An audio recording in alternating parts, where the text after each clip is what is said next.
Welcome and thank you for joining Seyfarth's webinar, Avoiding Duty of Oversight and Fiduciary Duty Breach Claims. All participants are in listen-only mode.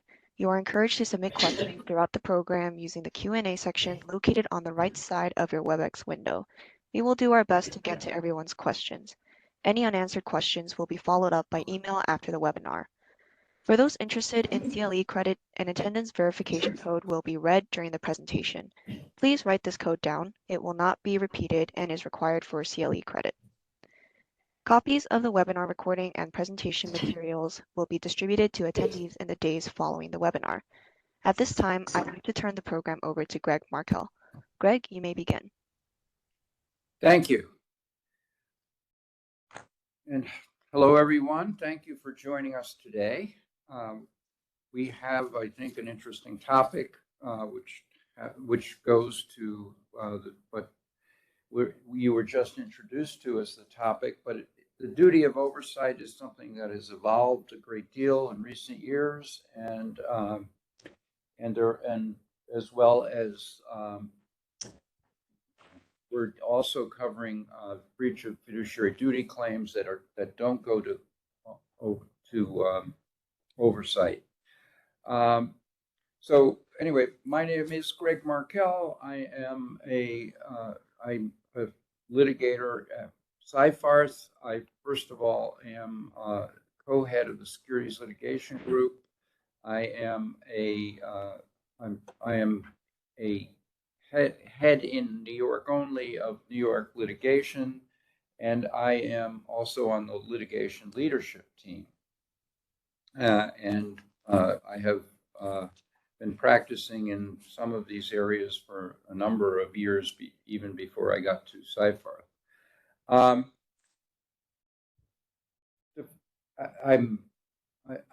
going to start talking about some background information that I think is very interesting, but also helps understand what has developed over time and the importance of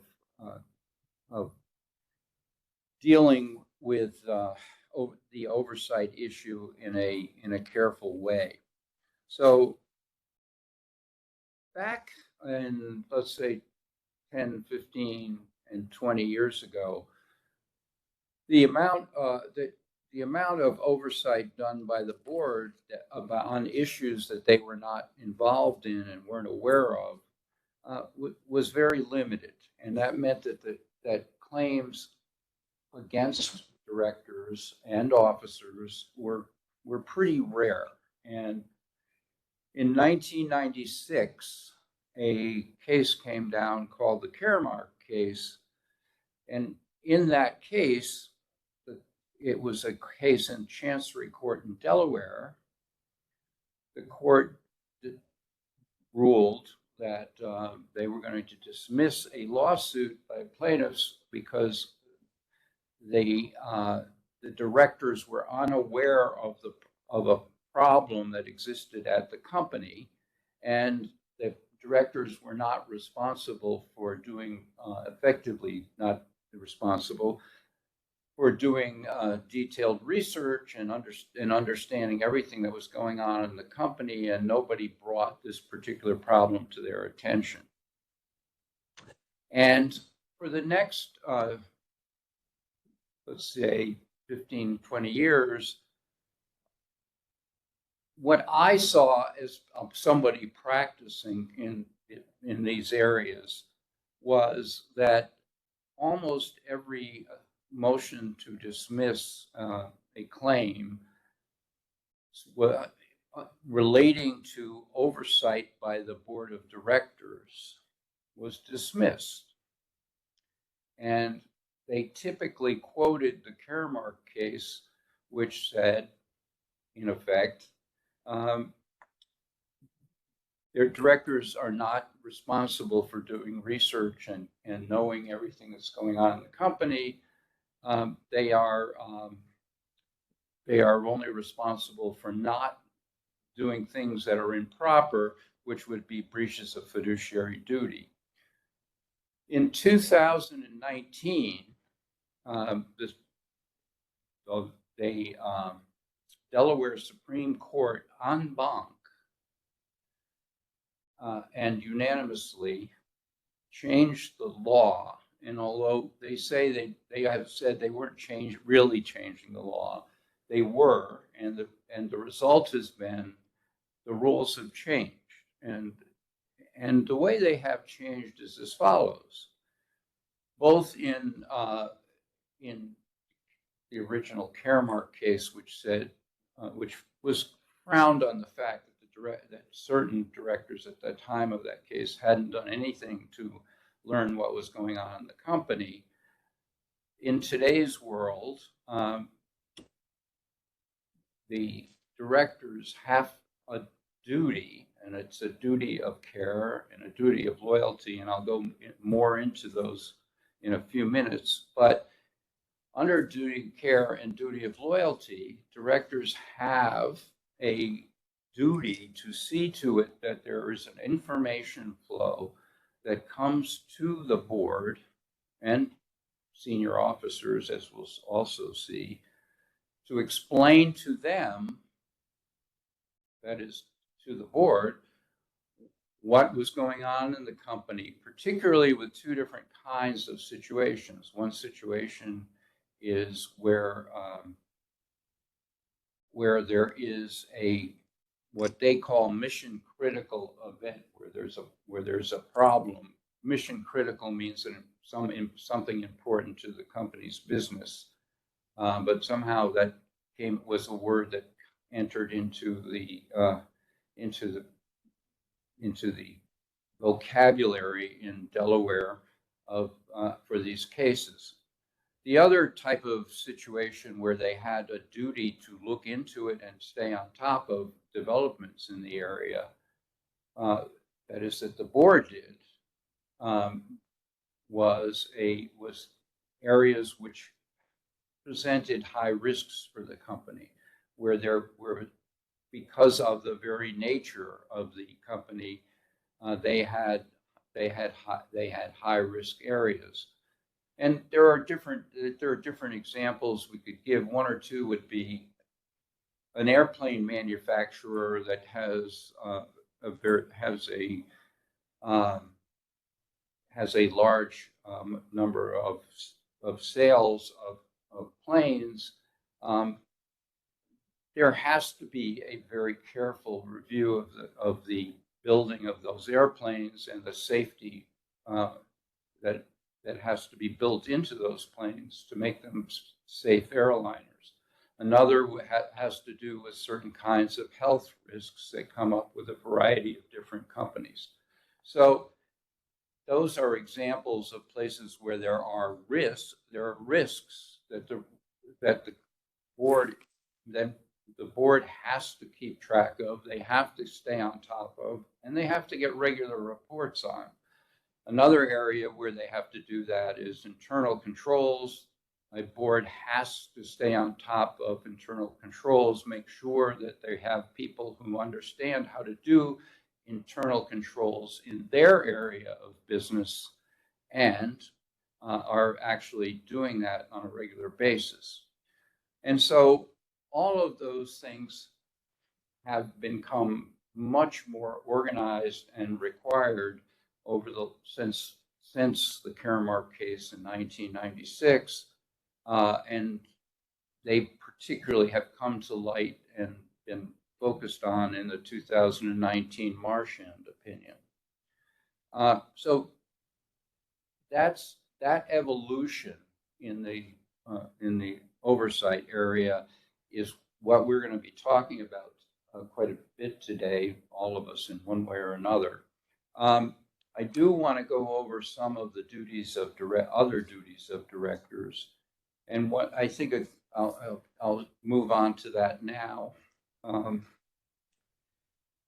So it's a general rule under corporate governance in the United States and in many other countries, but certainly in the United States, directors are the ultimate authority within a company generally.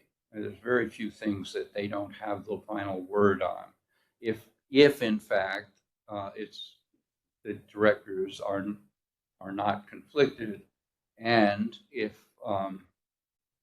they have sufficient knowledge to make the decision. So they make all the major decisions for a company on relating to what issues might be delegated to management and to give assignments to management. They also determine overall business goals and objectives for the company, and that's a big deal. And more, I think we're learning more about different types of theories on what the corporate purpose should be. Those are things that the board, at least until there's a vote of shareholders, can determine what the goals will be. And they can certainly also make recommendations if there is a shareholder vote as to what the corporate purpose should be.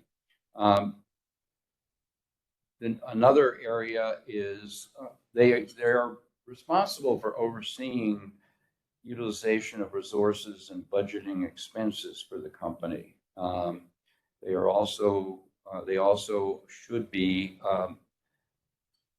they should be looking over who is in management at any given time. They should be familiar with that. They should be familiar with whether or not that person is properly qualified to do the job they are doing, and they do have the ability. The board has the ability to make changes if necessary, or they may go to a shareholder vote if they decide to. But the board can terminate an officer. They're also very involved in. The board is also very involved in things like M&A transactions and deciding whether they're in the best interests of the companies. But one important thing that I've already mentioned once, but I'm coming back to it again, it is the duty of the board to see to it that the company has set up reasonable compliance and oversight systems, and in particular with the oversight system, that there is an information flow which goes to the board and to officers so that they can do their jobs that are required under the more modern view of what their duties are.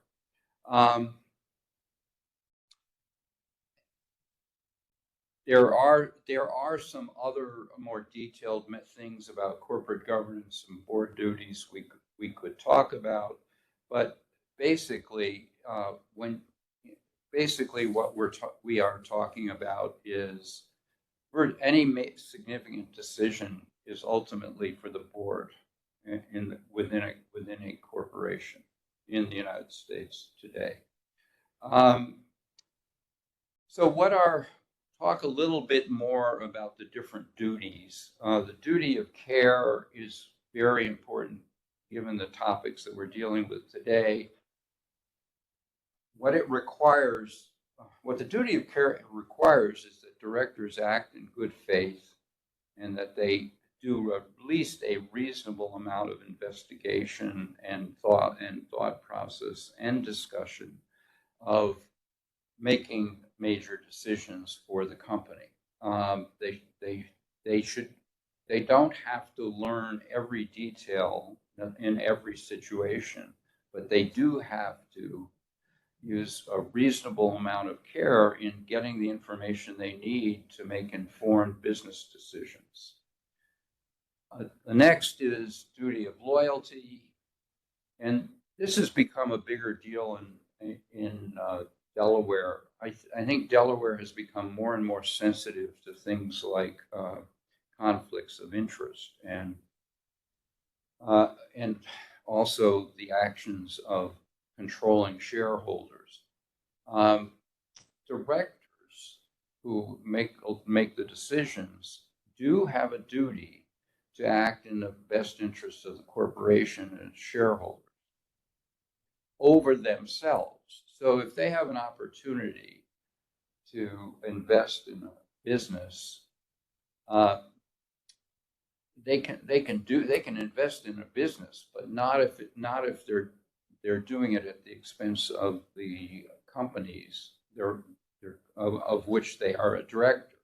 And so that the duty of loyalty requires that the primary interest of a director be in seeing to it that they look out for the interests of their own corporation and not to their individual interests.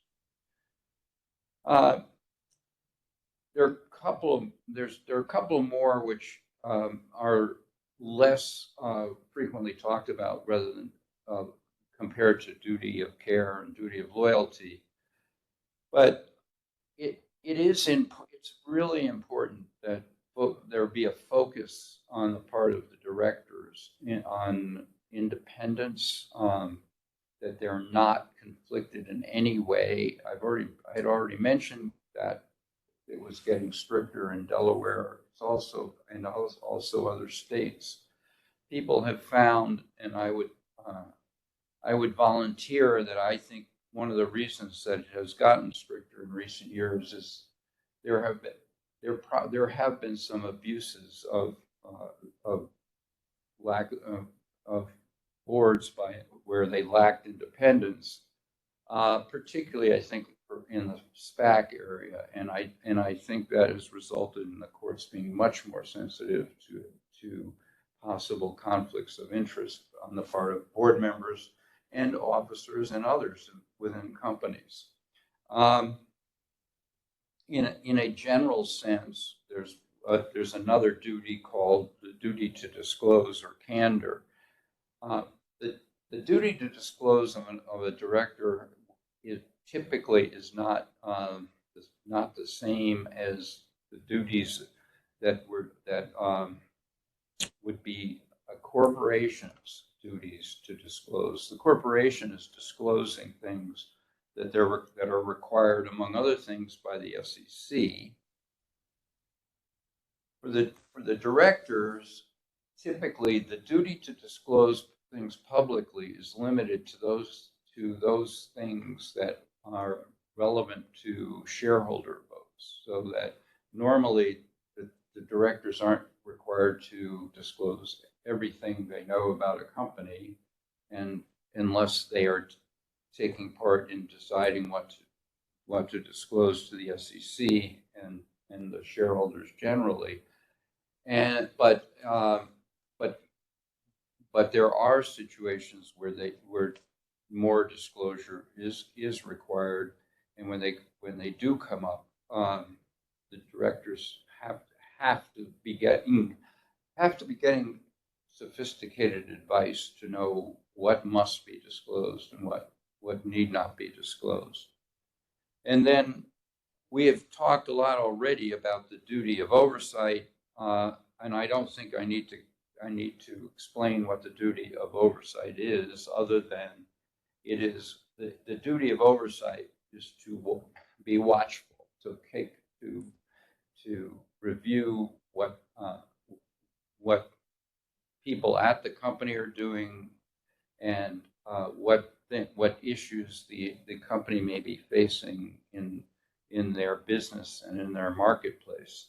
And so I'm not going to go into a lot more detail at this point, because I think people understand that keeping an eye on things and not simply sitting back in their chair and waiting for dinner time is the way board members have to act today. They have to do the research. They have to understand what important issues, what's going on with important issues for the business of the company, and also where there are risks for the company. I guess the next topic that I'd like to talk about briefly is whether or not there is a place in all of this for experts and expertise. This comes up in our are conversations about corporate governance. And the answer to that question is the same in the oversight area as it is for directors doing other things. And that is, you don't have to be an expert in every situation, because you rarely will find people who are expert in every possible way of operating within a company. But what you do need to do is, if you are not expert, if there's an important issue relating to something that you don't fully understand, and certainly there have been times and people who have been faced with issues relating to cybersecurity where their expertise was they realized was not adequate to deal with the problem by themselves. In situations like that, and cybersecurity is a good example, there's nothing wrong with retaining either internal people or external experts to help explain to the board members and officers the nature of the problem and what needs to be done to deal with cybersecurity. And that's only one example of many types of technical issues that have come up. The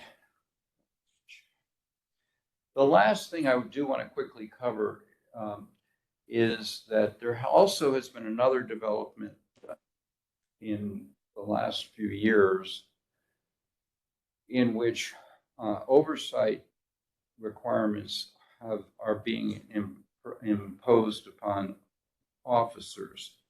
And there have been recent cases, including a case by Vice Chancellor Laura Will relating to a company called Segway, in which she has indicated that from the standpoint, again, of Delaware law, they think that the obligations of officers of a company are similar to the obligations of the company itself and the directors of the company.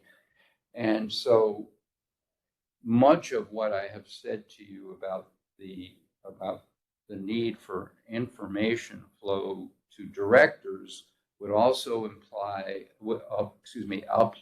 to the officers of a company. But there's a caveat there, and that is, and this is consistent with what Chancellor Will said about Segway, there's an officer that has a specific area of responsibility, whether it be accounting or engineering or whatever.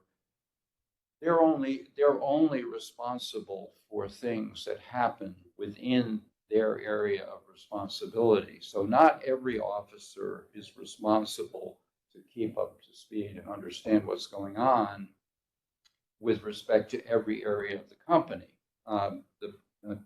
Someone who is a controller for the company, or someone who has duties about generally making sure that the internal controls work, they do have responsibility for understanding who's doing what in their area, and making sure that the personnel are the right personnel, and that if there are actions being taken that aren't appropriate, they deal with them. And senior officers have those duties, but they're limited to their own areas of responsibility. So what I've tried to do, and hopefully it's been useful, I wanted to start back a little ways in time and say to the people in the audience, you're facing something that wasn't faced in quite the same way by the boards or the officers 20 years ago or 15 years ago, or even, and in some cases, even 5 or 10 years ago.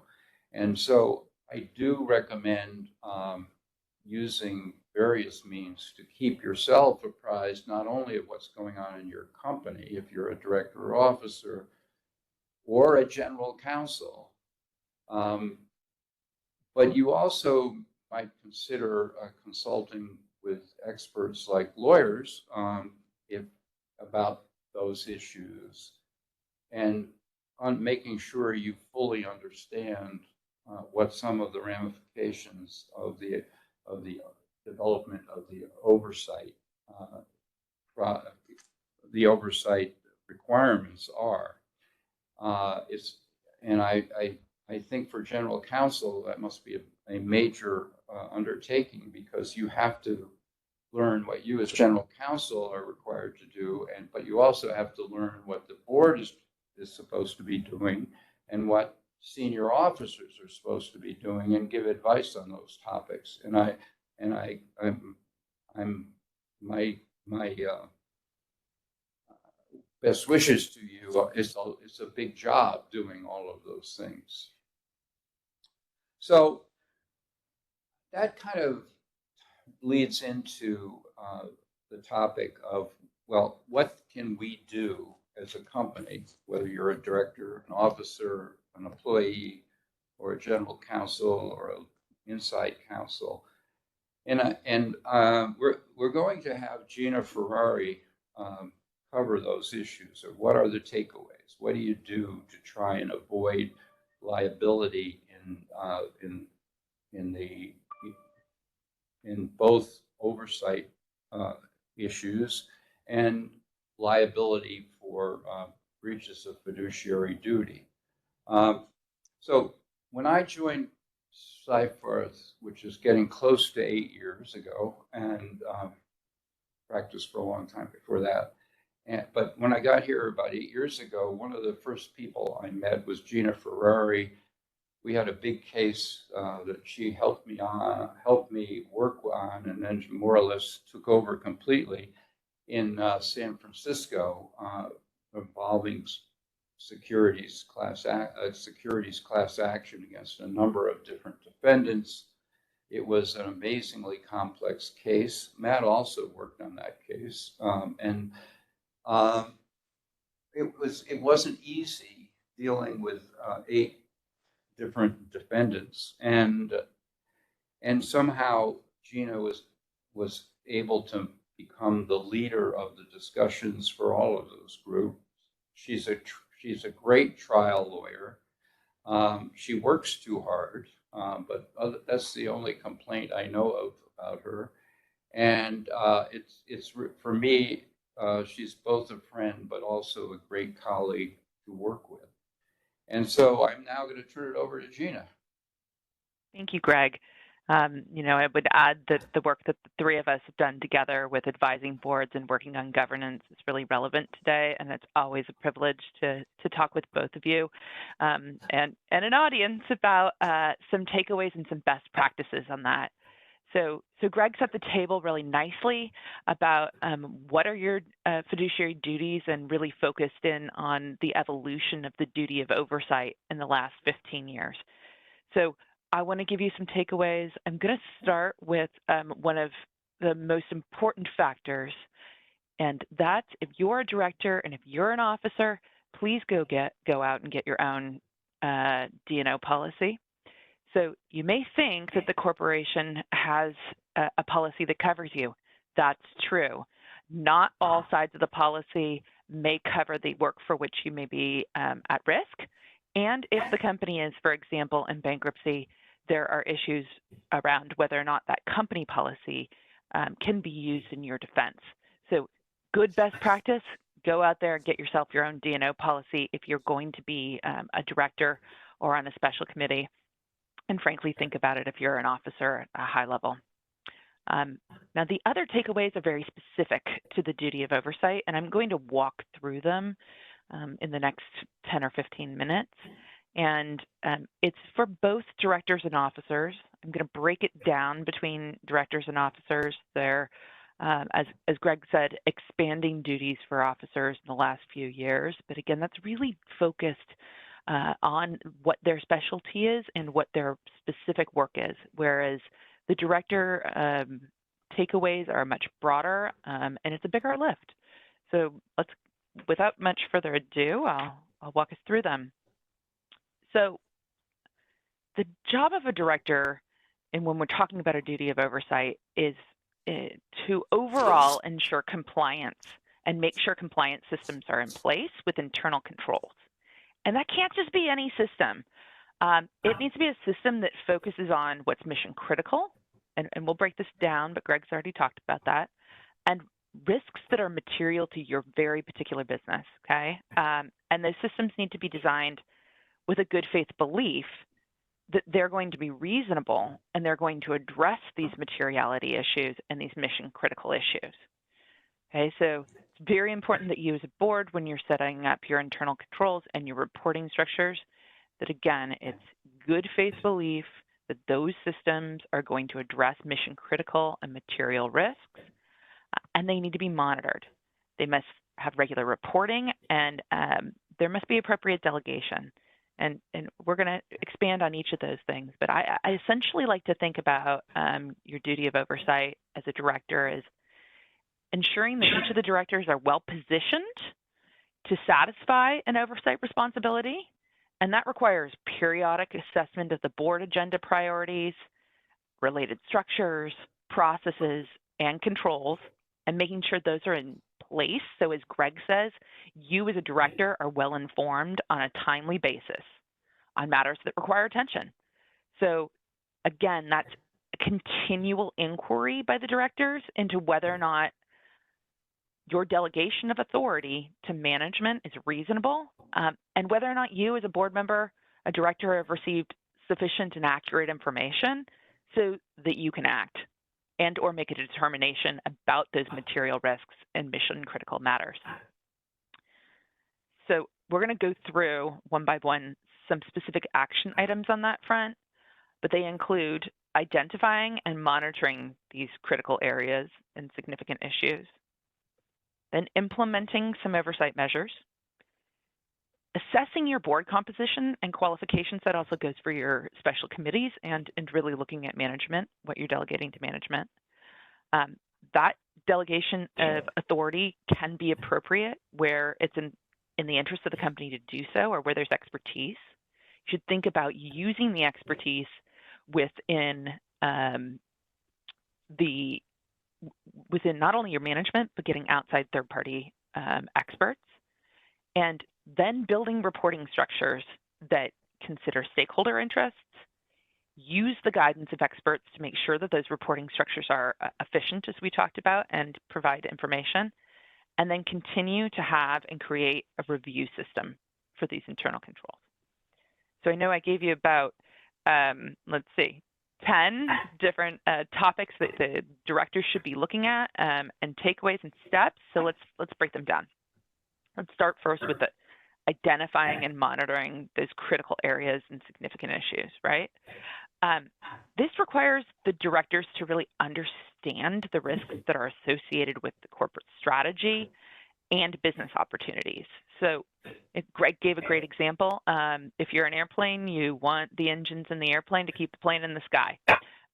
If you make food, you don't want food to have foreign objects in them or listeria, for example. If you make drugs, you want to make sure that those drugs are safe. So consider the type of industry you're in and go a step further and think about your corporation's particular purpose. Where do you fit within the economy, and what do your stakeholders deem the real interest of your business? And you just really got to think about the fundamental drivers of that business and the drivers of corporate performance, right? Because you have a lot of stakeholders that you're reporting to, including shareholders, and it is your job as a board to really drive that corporate performance. Sometimes that includes looking at the business and the political environment and other issues of that like. So really you need to be thinking about what is your space within an industry and the community, and those are the issues that are material risks and mission critical. So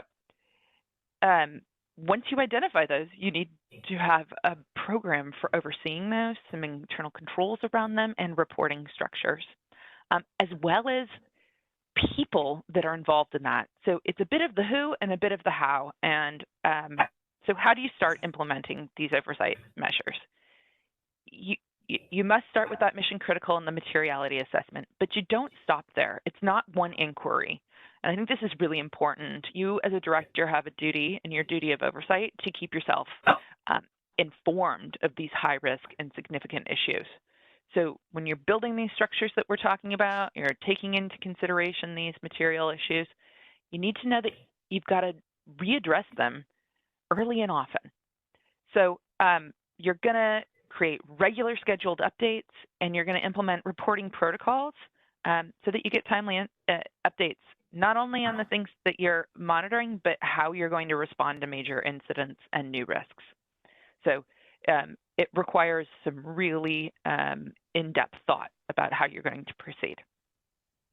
And who's making these choices? So assess the board composition and qualifications.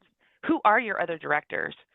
You really should be ensuring that the board is devoting considerable time to the focused, strategic approach to your transactions and the long-term direction of the company, right? So you need to have qualified folks. You need to have appropriate folks to do so. You should make sure that those folks have an absence of conflicts. Greg talked about that earlier with your duty of loyalty and care. And that it's not really dominated by one person on the board. That tends, as we see in oversight claims, folks who have a conflict of interest, or there's really a dominating leader on the board that either turns a blind eye to or has a vested interest in not addressing some of the mission critical issues that really get corporations into trouble. So I think a few nice takeaways from that. Think about tenure limits for your board members. Think about the culture of the board when you're looking at the board composition. Look at your nominating structures, and in fact, your renominating structures, right? If it's really easy to simply just be renominated and you have the same leader over and over again, that could be something that would not engender good oversight. So think about leadership rotation. Now, a board, directors are able to delegate and receive updates from those within the company. It doesn't need to do everything. So it needs to think about the topics and the issues that would be reasonable to delegate, and including to a special committee or another committee of the board, or just to management. So what should you consider when you're thinking about what should be delegated? You need to think about expertise of the candidate or the candidates at large within potentially a committee or a special committee. And again, make sure there's that absence of a conflict of interest or domination by one side. So when, I wanted to give some statistics on delegating committees and special committees. So many public companies vest oversight responsibilities for a full range of corporate risks, at least historically, with the audit committees. And those are the committees where they have financial literacy, but they may not have expertise on non-financial risks. So freestanding risk and compliance committees are relatively rare, and same with committees that are focused solely on environmental health or safety. I mean, it really does depend on the industry. So you should be thinking, if you're a director, about whether or not everything should be vested with an audit committee or a nominating committee and the like. You really need to think about that mission critical or material risk and see if you need to form a different committee about certain of these issues. I mean, that's especially true given that the audit committee already has a really heavy workload, and they might not be ideally positioned for some of these issues. When you're looking about delegation of authority, I think it's really helpful to also look at these committee charters and make sure the committee charter reflects back on the responsibility of that committee. That's really going to help you in your duty of oversight. And Greg and I talk about this all the time, and it's really important factors. Make sure that the folks that you have on the board and or your special committees have the right time to devote to these issues and the right experience. Okay, so it doesn't have to be exactly on point, but they need to have at least a foundational knowledge and the time to invest, and that they have good reasoned judgment. So we see it when issues rise to litigation. Those are a lot of the questions that the plaintiff lawyers ask of us when we're talking about how our directors and officers responded to a certain issue.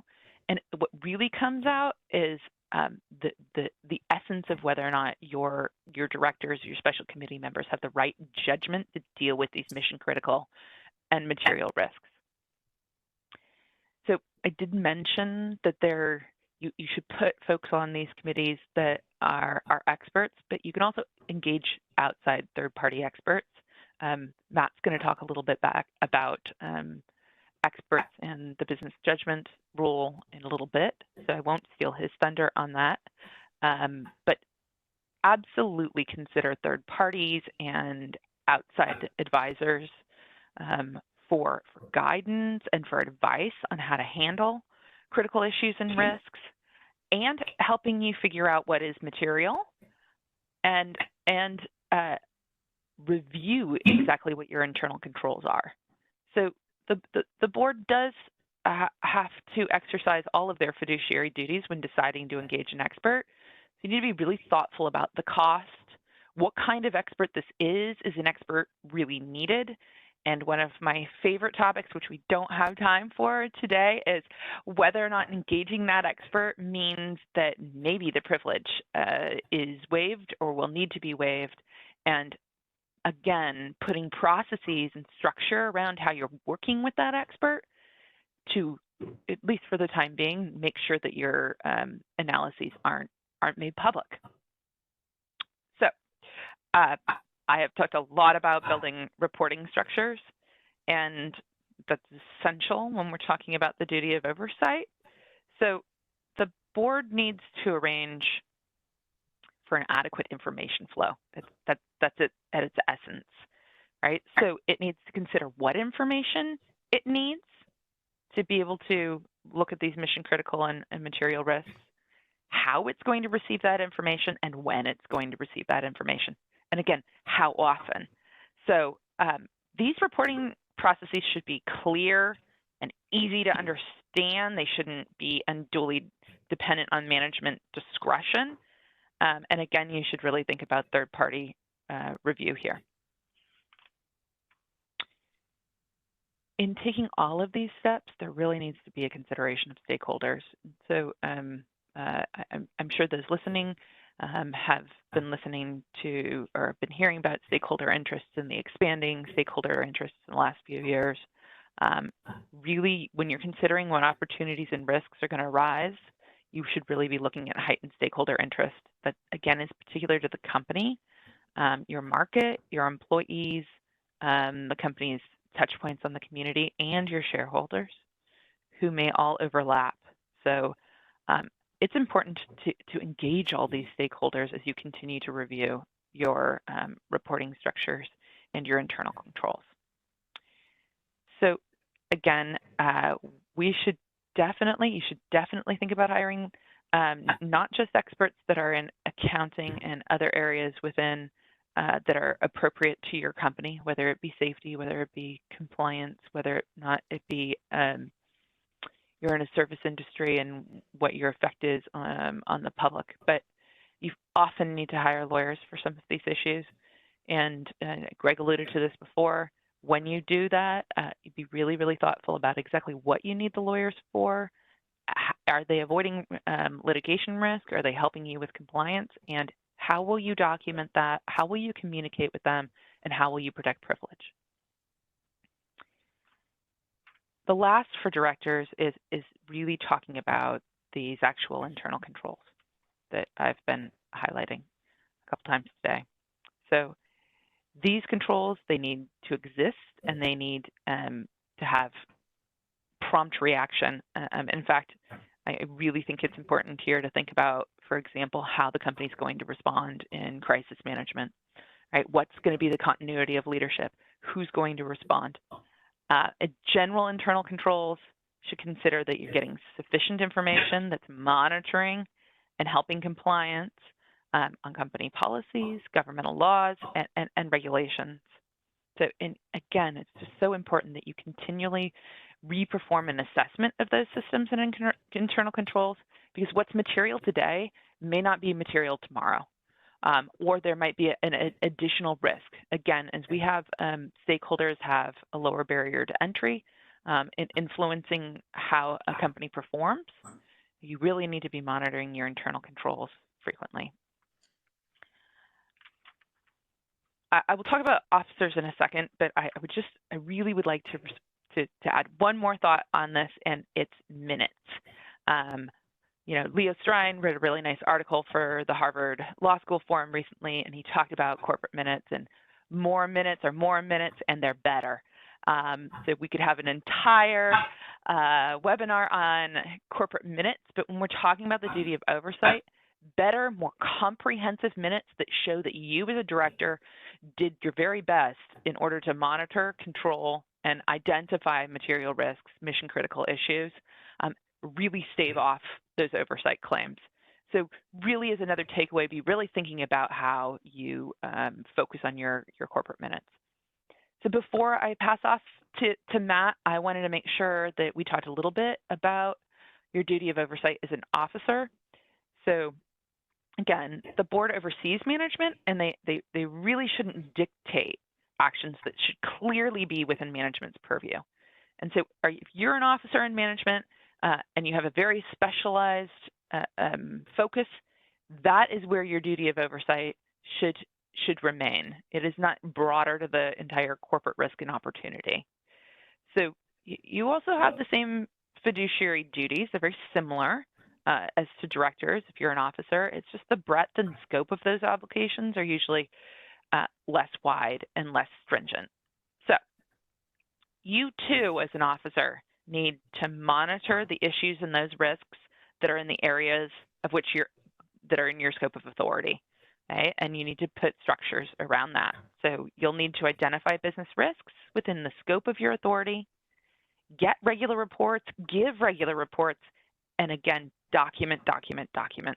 And that will help you obtain your duty of oversight, meet your duty of oversight obligation, and reduce litigation risk. So with that, for the last few minutes, I'm pleased to introduce Matt Catalano. He's a senior associate in our litigation department in our New York office. He represents companies, officers, and directors in securities litigation, high stakes business disputes in all courts. Appellate courts, state courts, federal courts, all around the nation. He's actually part of our appellate group, and he's filed and argued a number of appellate briefs before New York Second Department Appellate Court. He's a prolific contributor to our securities writings, and he's a member of our Global Impact and ESG group. When he writes and he speaks, he's written for the New York Law Journal, the D&O Diary, again, the Harvard Law Review Forum on corporate governance, and he's previously presented CLEs with us on fiduciary duties and especially with SPACs. And with that, Matt, take it away. Well, thanks so much, Gina. And as Gina mentioned, I'll be speaking today about the business judgment rule, which is often abbreviated to BJR. The BJR is a critical component of defending any breach of fiduciary duty claim. So in the next several minutes, I'm going to go through what the BJR is, when it applies, how a plaintiff might try to overcome it, and some takeaways to ensure that directors and even officers can enjoy its benefits. So the BJR is premised on the simple, logical notion that businesses should be able to manage their day-to-day affairs without being second-guessed by the courts and plaintiffs years later in hindsight.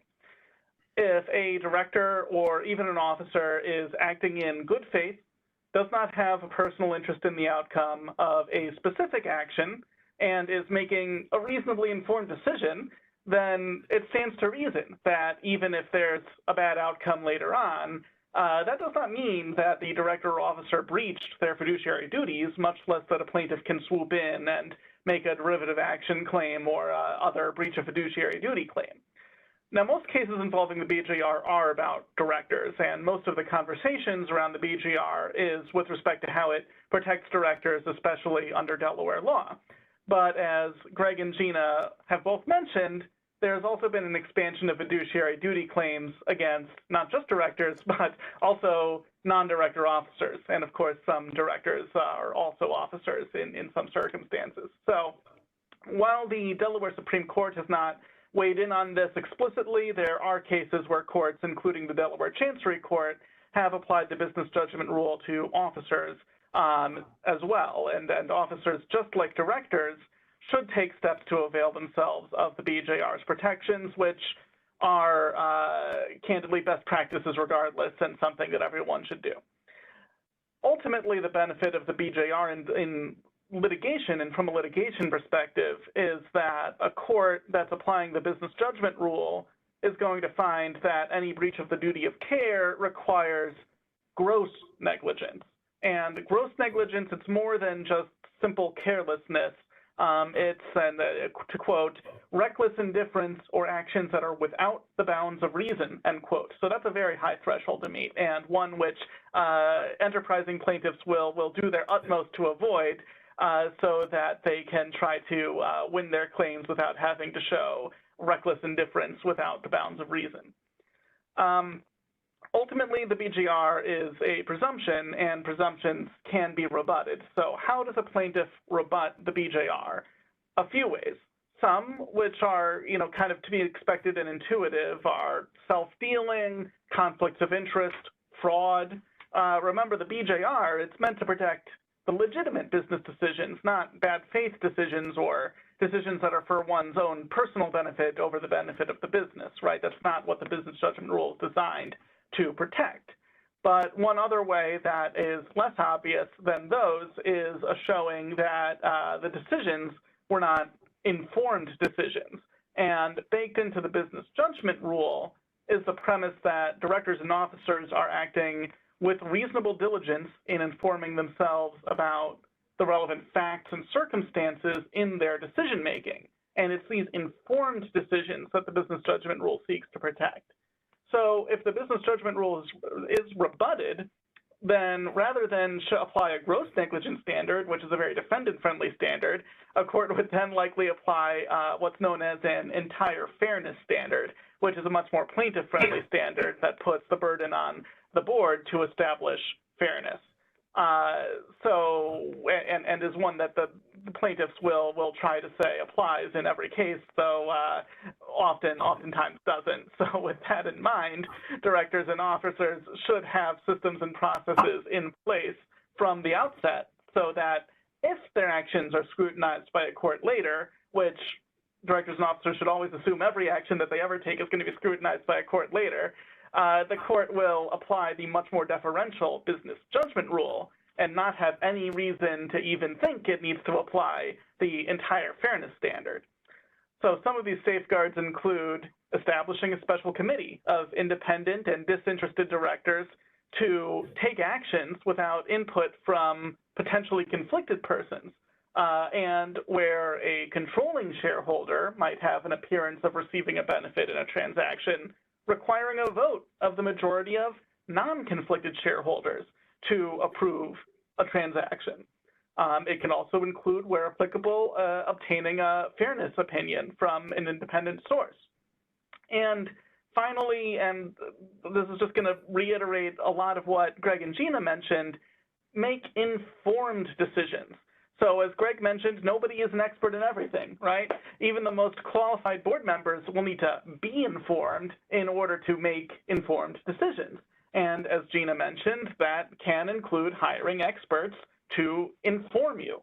As Gina referenced, it's important to have processes for the flow of information, not just on paper, but actually followed. What information is given to the board and when there's information that needs to be delivered more urgently, what are the logistics of how that happens? So to tie into Greg and Gina's discussion on oversight claims specifically, if there's an utter failure to have any compliance system at all, what's sometimes referred to as that prong one claim of oversight, a plaintiff will have a much easier time arguing that the BJR doesn't apply by arguing, well, the directors and officers, they weren't making informed decisions. They weren't making any decisions. So you certainly want to have compliance systems in place. But that alone is not enough because of the quote-unquote prong 2 or red flags duty of oversight claim, where red flags are missed even if a compliance system is in place. Many of the takeaways Gina referenced to avoid that kind of red flag claim are just as applicable in preserving the application of the BJR.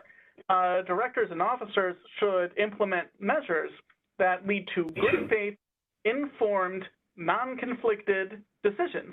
And when they do, the BJR can be a powerful protection in subsequent litigation.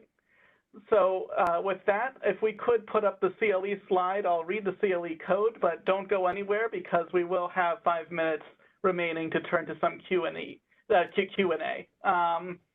So if you see the CLE slide, if you're looking at it, note the new process and the instructions are on the slide to scan a QR code. But if you're just listening in, I will now read the attendance verification code.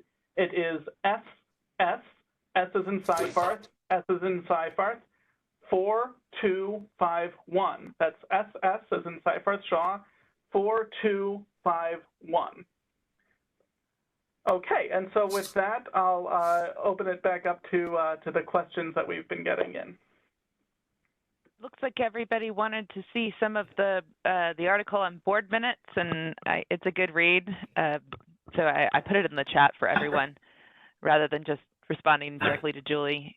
If anybody has any other questions, please let us know. We're happy to answer them.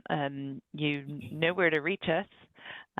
Would love to follow up. We really enjoy talking about the duty of oversight. So happy to catch up with you anytime.